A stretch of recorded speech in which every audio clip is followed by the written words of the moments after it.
नमस्ते मित्रांनो. मागील भागात आपण पाहिले पांडू पाटील बंडाला म्हणतो, आबाला म्हणाव गेला आता धोत्राचं राजकारण. माणसं सतरादा इथं विजारीच्या नाड्या बदलतात. आता पुढे देशमुखाची आमदारकी जातीया बघ. जन्मभर गावातली 2 माणसं धरून राजकारण करायचं. त्यासनी दाखवतो. तुम्ही सारीच पांडूकडं राहावा. तालुक्यात साऱ्या गावातनी सोसायटी दुसऱ्या ढाले पाटलानं या 4 वर्षात काढल्यात. उगच नाहीत. देशमुखाचं पोरगं अमेरिकेला, ह्यो मुंबईला आणि माणसं गावातनी ह्यांची वाट बघत. त्यासनी तुम्ही वाट बघायला लावा. बंडा सारं गप्पगार ऐकून दुपार टळली की यायचा उठून. त्याची बायको आतल्या आत रडत होती. लग्नाला पोरगं आलं, शिकून बी उपयोग झाला नाही. उद्या सारंच कुरवाडी केस कापायला सरदाऱ्याच्यात जाणार. पसा मापट ते बी नाही. गाव सोडायची पाळी याची. ती पोरग्याला म्हणायची, जा की मामाकडं, दाड्या डोसकी शिक जा कापायला. तो माप बॅलिस्टराची केस कापतोय. पण त्याच्या बाची ईर्ष्या आहे नव. पोराला केस कापायला लावणार नाही नि पोराचं बी तिकडं लक्ष नाही. बंडानं पांडू पाटलाच्या मतानं पोराला त्याच्या सोसायटीत तोपर्यंत म्हणून चिकटवलं. तसं त्याच्या बायकोनं त्याच्यासंग भांडण काढलं. तो काहीतरी करू दे नि पोराच्या माथ्यावर मारू दे. आणि त्याची बँक कुठं गेली का बंद पडली? 4 वर्ष झाली. त्याच बँकेत आम्ही दिल्यालं पैसे बी टाकल्यात काय? त्याच्या ढाले पाटलानं अंगावलं दागिनं मोडलं. दुकानाला टाळा लावलासा. आपल्यासारख्या बैत्यांची ती कामं आहेत होय पुढाऱ्यांच्या मागणं फिरायची. तो माणूस साऱ्यातनं पळून निघालाय. त्यांच्या नादाला लागून आमच्यानं भागतय व्ही. सारं गाव आचाट करायला लागलं. आप्पाच्यात कालपर्यंत असणारा बंडा पांडूकडं सरकला आणि पोराला सोसायटीत लावला. तिला भांगलनीत बायका सांगायला लागल्या. त्याच संध्याकाळी ती आपल्या नवऱ्याला म्हणायला लागली, तुम्हासनी नको ते करायला कुणी सांगितलं कुणास ठाऊक. पैसच्या पैसं जायचं नि आता तुमच्या नावानं आप्पा उसळलाय लागलाय म्हण. तो केऱ्या डोब त्याच्यावर रात्री लय चिडलाता. तुमची माणसं बसून बसून अशी पटुक दिशी तिकडं जात्यात. तुमच्या स्वभावाचा फायदा घेत्यात. त्यासनी दारात उभं करायचं नाही. बायका दिवसभर तेच बोलत्यात भांगलनीत. तुमचा भाऊबंद तिथं कायमचा पुरल्यालाच आहे सरदाऱ्याचा बा. त्याला काय पोरगं मिळवतया. मग काय गावातनं मोठ्या पुढाऱ्यांच्यातनं फिरायचं. तुमच्यावानी नाही. इथं एका येळेला मीठ आहे तर एका येळेला चटणी. त्याचं काही नाही बापलेकासनी. तो पगार तरी द्यायचा आहे का? फुकटची ती बी हमाली. त्याला हे सर्व पटत होतं. पण दगडाखाली हात घावलाय. दुकान उघडूनही फारसा उपयोग नव्हता.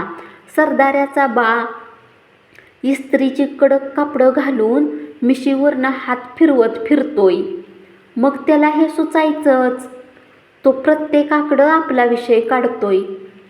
त्याला पोराच्या जीवावर लय भाव चढलाय. ग्रामपंचायत पांडूकडंच यायला पाहिजे. त्यावेळी पहिलं काम पांडूला त्यांचं चौकातलं दुकानच काढायला सांगायचं. मग त्यांच्या इस्त्रीच्या कपड्याची निमिशीच्या ताट पिळाची गंमत बघायची. त्याशिवाय बोलून काय उपयोग. बंडाच्या पोराला सोसायटीत घेतला म्हणून बाळ्या न्हाव्यानं लगेच त्या सोसायटीतनं राजीनामा दिला. तो चांगलाच आप्पाच्यात मिसळला. तान्या धनगराचं पोरगं तिथं असताना बंडाचं पोरगं जायला लागलं. ते तान्याला कसंच वाटायला लागलं, ह्या पांडूनं आपल्यावर डावच केलाय. उद्या कवा बी माझ्या पोराला घरला जा म्हणायला रिकामा. बंड्याचं पोरगं बँकेत लावायचं होतं नि मग इथं काय लावलं. तोंडाव ग्रामपंचायत आलीया म्हणून पांडूचंच हे असल. पर बाळ्या न्हावी त्याच्याकडं राहतोय. तो तसाच महारमळीतनं कापलिंगाच्या डोंगरावर गेला. त्यानं एक शिर्डी आणलेली तिला हिंडवायला म्हणून. पावसाची सर दाबण धारगत आली. तिथंच एका झापाखाली तो बसला. डोंगराला हाताव झाड होतं. पाक ऊ लागलंय. माणसांनी रानं तयार केल्यात डोजरनं. पावसाची धार थांबली. तो उठला. शिर्डीसाठी ढाळं काढलं. घरला आला. पांडूला विचारावं, बंडा न्हाव्याचं पोरगं कसं काय घेतलंस? माझ्या पोराला पगार पाणी काहीच नाही आणि किती दिवस असं काढायचं? तो घरातनं पांडूकडं म्हणून गेला. तो घरात नव्हता. तसाच सोसायटीकडं आला. तिथं त्याचा पोरगा नि बंडाचं पोरगं होतं. दोघं बी काहीतरी लिहित होती. तो उगचच तिथं त्यांच्याकडं बघत बसला.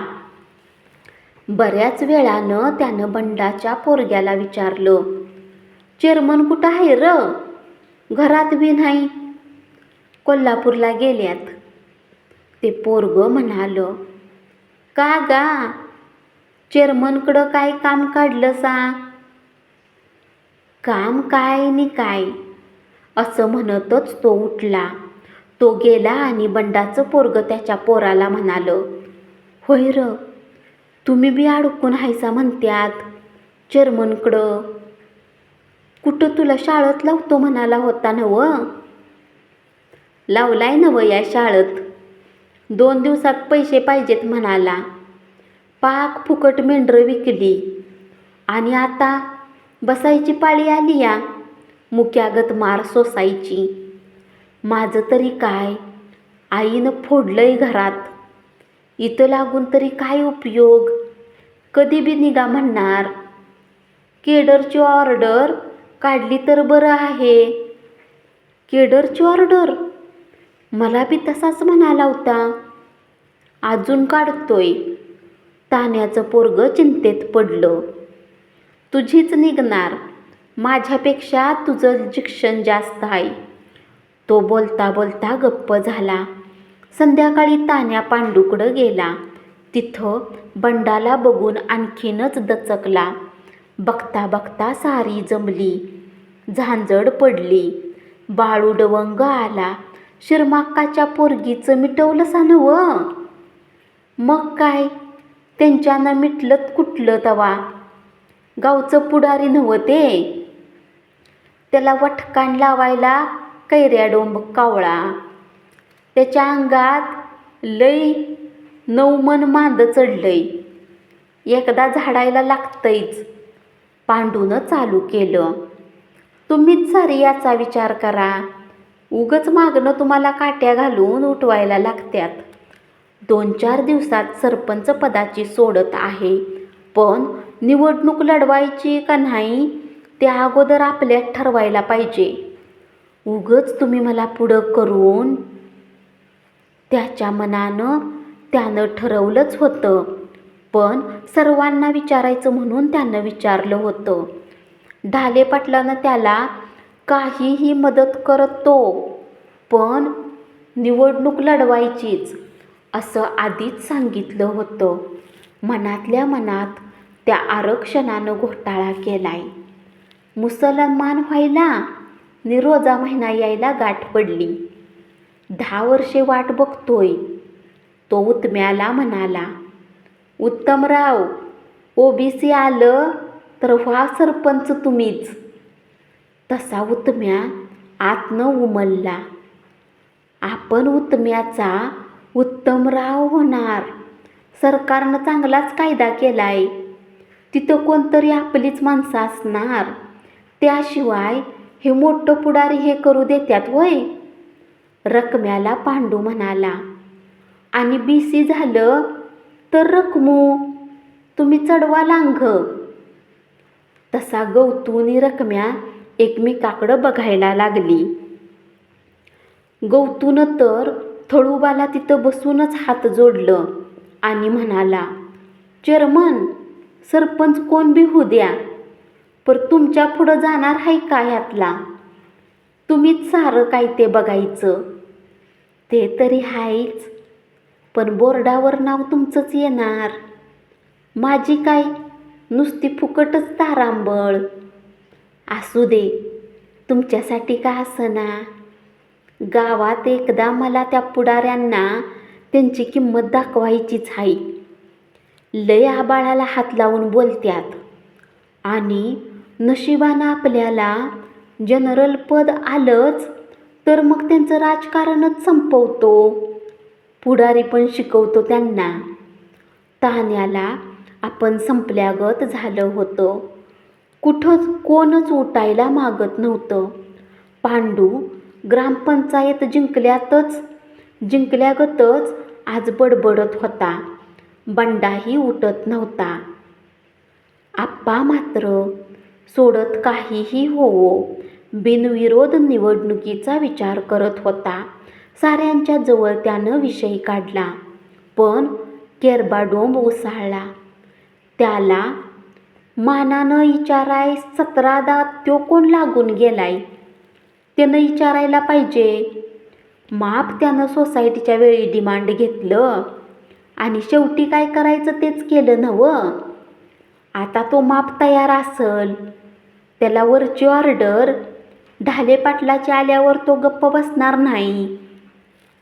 त्यानं तरी प्रत्येक गावात पार्ट्या पाडल्यात. गावात पाऊल ठेवल्याच तो विचारतोय, गावात किती पार्ट्या आहेत? तो उद्या आमदार होणार, म्हणजे महाराष्ट्रात जेवढा आमदार तेवढ्या पार्ट्या पाडून मुख्यमंत्री होईल. तो ह्या पांडूला गप्प बसून देणार नाही. पण करून करून काय करणार आहे? बघू दे की सरपंच पदाची चव. उगच गावाच्या विकास कामासाठी कशाला नवीन प्रथा पाडायची? बसूया एकत्र, बघू. आणि आता माहितीचा अधिकार आलाय. आपण जागा असल्यावर कोणही सरपंच होऊ दे, मग मलाही नियम सोडून काम करता येणार नाही. गावाला खूप अधिकार दिल्यात आता. मात्र गावानं जागृत राहून सगळं बघायला पाहिजे. तेव्हा मी म्हणतोय त्याला विचारून बघूया. कशाला गावात वाद? त्याचं त्याच्या संग. आप्पा म्हणाला, हे बघा, आबांचं त्यानं ऐकलेलं नाही. तुमचं आमचं त्यो ऐकणार आहे व्हय? कशाला त्याच्या नादाला लागताय? किच्च उड्या मारतय ते मारू दे. उगच कशाला त्याला मोठा करायला लागलाय? लागू दे इलेक्शन, त्याशिवाय त्यासनी समजायचं नाही आपण किच्च पाण्यात आहे ते. उगच मान देण्याबद्दल बी काय नाही, पर त्या पात्रतेची नव्हती. 2 दिवसात तुमचं काय आहे ते सरपंच पदाचं कळणार आहे नव्हं? ते कळल्यावर मग बघू. माणसं मिळायची नाहीत उभा राहायला. एखादी सोसायटी काढली म्हणजे त्याला वाटतंय लय मोठा आपण पुढारी झालो. फुगतंय किच्च ते फुगू द्या. फुगा फुटल्यावर तरी कळल का नाही? गण्या गुरुवानं केरबाडोंबाचा मुद्दा आप्पामोर सविस्तर मांडला, पण आप्पाला ते पटत नव्हतं. निवडणूक लागली. निवडून त्यांचं कोणच आलं नाही म्हणून काय झालं? निवडणूक लागणारच. गावाच्या परंपरेत बसणारं नव्हतं. सोसायटीची प्रथा आता मोडणार नाही. उगच साऱ्यांनाच ताप, माणसांचं हाल. भागात आपल्याला काय किंमत? आपल्याला एक निवडणूक आबाचं सहकार्य न घेता बिनविरोध करता येत नाही. ह्या माणसांना त्याचं काय वाटणार नाही. त्यांच्या पुढं पांडू दिसतोय, पण आपल्या पुढं त्यानं साऱ्यांना समजावून सांगण्याचा प्रयत्न केला, पण कोणालाच ते पटेना. तसा आप्पानं सारा विषयच थांबवला. बघू आरक्षण जाहीर झाल्यावर. सारीच उठली. तालुका सर्व माणसांनी फुलला होता. गावोगावचं पुढारी आपापल्या लाग्यासनी घेऊन आलेलं होतं. चहाचं गाडं तेजीत होतं. बंडा न्हाव्याला बघून बाळ्या न्हाव्यानं त्याच्याकडं आप्पाचं आणि साऱ्यांचं लक्ष वेधलं. बघ बघ केरबा, मी नुसता सदस्य झालो त्यांच्या सोसायटीत तर केवढा उसळत होतास. नि तुमच्या सोसायटीचा संचालक आता का त्याची पाठ सोडीना झालाय. पोराला लावलंय कामाला, हे करायला लागलंय राजकारण. त्याचं काय. बंडा ओबीसी आरक्षण झालं तर उत्म्या गुरुवाला गप्प बसवून आपण उभा राहायचा विचार करत होता. पांडून नाही ऐकलं तर तो ढाले पाटलाला तसं सांगणार होता आणि ढाले पाटलानं त्याला अगोदरच पांडूच्या पॅनेलमधनं उभं राहायला सांगितलं होतं. त्यावेळी त्याचं मत नव्हतंच उभं राहण्याचं, पण सरपंच पद मिळत असल तर संधी सोडायची नाही असा विचार त्यानं केला होता. तेवढ्यात त्याला सरदाऱ्याचा बाळू दिसला. आता हिच्या हे बी हुंदाकलंय वाटतं. मग मात्र लाथाळी लागणार गण्या गुरुवाच्या आणि ह्यांच्यात. आपण ह्याला सरपंच बिरपंच केलं म्हणजे दुनावलंच ह्याचं. बाईला सरकारनं डोसक्याला फुकटचा ताप करून ठेवलाय. मेंदवाचं पाणी व्हायचा डाव. देवा कापलिंगा, काय बी होऊ दे, खरं पांडू पाटलाचं पॅनेल तेवढं बसू दे. त्याशिवाय मला त्या सरदाऱ्याचं चौकातलं दुकान गुंडाळायला मिळायचं नाही. मग किच्च बाळ्या ताटतंय वारं भरल्यागत अंगात तेच बघतो. ते बघ बंड्या जाऊन कसा फुकटचा चहा पितय. बाळू डवंग बंडाला हंबऱ्याकडं बघून म्हणायला लागला. आप्पा हंबऱ्या आणि सारीच गाड्यावर चहा पित उभी होती. केरबाडोंब म्हणाला, सरपंच काही बी म्हणा, मोठ्या गावच्या आरक्षणावर माझा विरोधच आहे. आव काय कळतंय ह्यासनी. ग्रामसेवकांची चंगळच त्याच्या आईला. त्यातल्या त्यात बाई असली की मग वाटच. बाई काय आमच्या ऑफिसात येत नाही.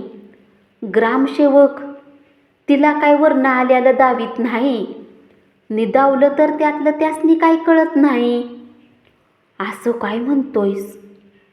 काय कळायची गरज आहे बायकासनी. त्यांचं नवरं आहेत की त्यांच्या पदराच्या आडानं राजकारण करायला. आणि त्यातल्या त्यात ती बाई शहाणी असल तर मात्र तिचा पदरच नवऱ्याला 5 वर्षे सापडत नाही. मग बसा बोंबलत. आप्पा चहा पिता पिता बोलला. तसं गाड्याभोवती असणारं बरंच पुढारी हसता हसता ठसकायला लागलं. त्यातला एक पुढारी म्हणाला, मग काय तुमचा लेडीज जनरल आल्यावर विचार दिसत नाही घरातल्यांचा. माझा माप विचार आहे, पण घरातल्यांना हे सारंच नको वाटतंय. आप्पा त्यात ओळखीचा पुढारी होता. तो म्हणाला, आबांचा काय विचार आहे. त्यांना नकोच आहे सारंच. त्यांचं खरं आहे. तो माणूस तत्वशील. अहो कारखान्याच्या चेअरमनला त्यांनी घाम फोडला. त्यांना हे पटणारच नाही. पण आपल्या हातात काय राहिलंय आता पहिल्यागत. जसं बदललं तसं पुढाऱ्यानं बदलत गेलं तरच त्यांचं राजकारण टिकल. तुमची तत्व सोडून फिरा, मगच तुमचं राजकारण चालल. धन्यवाद. अशाच नवीन नवीन कथा रोज ऐकत रहा आणि चॅनलला जरूर सबस्क्राईब करा.